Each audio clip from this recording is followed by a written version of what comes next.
সাম্প্রতিক সময়ে বাংলাদেশের রাজনৈতিক অঙ্গনে বিশেষ করে জাতীয় সংসদ নির্বাচনকে ঘিরে এক নতুন বিতর্কের জন্ম দিয়েছে ন্যাশনালিস্ট সিটিজেন্স পার্টি এনসিপি এবং জামায়াতে ইসলামীর মধ্যেকার সম্পর্কের টানাপোড়েন। একসময় যে দুটি দলের মধ্যে নির্বাচনী জোটের সম্ভাবনা নিয়ে আলোচনা চলছিল, এখন সেই সম্পর্কেরই চরম অবনতি ঘটেছে। এনসিপির আহ্বায়ক নাহিদ ইসলাম সম্প্রতি এক বিস্ফোরক ফেসবুক পোস্টে জামায়াত ইসলামীর উপর তীব্র ক্ষোভ প্রকাশ করেছেন।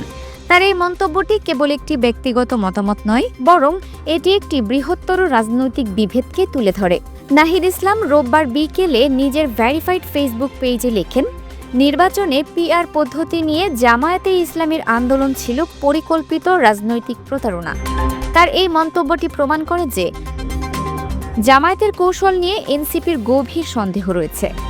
নাহিদ ইসলামের মতে জামায়াতের এই আন্দোলনের মূল লক্ষ্য ছিল সংস্কার কমিশনের সংস্কার প্রক্রিয়াকে ব্যাহত করা এবং জুলাই গণ অভ্যুত্থানের পর জাতীয় সংলাপকে রাষ্ট্র ও সংবিধান পুনর্গঠনের মূল প্রশ্ন থেকে বিভ্রান্ত করা।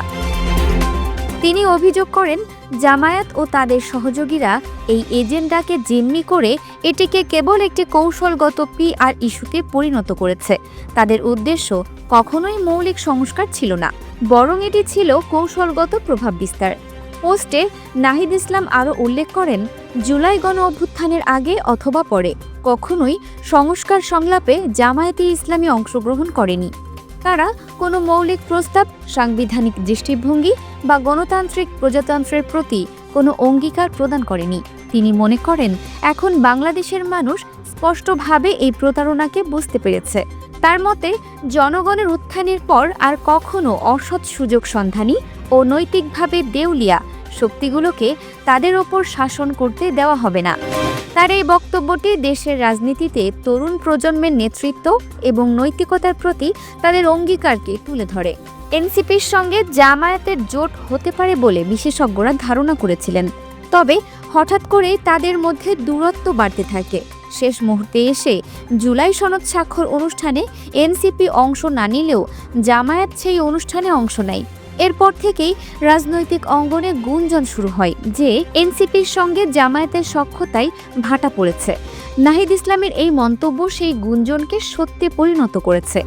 এই রাজনৈতিক বিভেদটি দেশের সামগ্রিক নির্বাচন এবং রাজনৈতিক প্রক্রিয়ার ওপর প্রভাব ফেলতে পারে।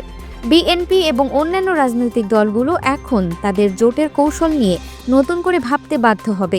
এই ঘটনাটি প্রমাণ করে যে দেশের রাজনীতিতে কেবল ভোটের সংখ্যা নয়, বরং আদর্শিক অবস্থান এবং নৈতিকতাও সমান গুরুত্বপূর্ণ। এই বিতর্কটি দেশের জনগণের মধ্যে রাজনৈতিক দলগুলোর উদ্দেশ্য নিয়ে নতুন করে আলোচনার জন্ম দিয়েছে। Multimedia desk, Dinajpur TV.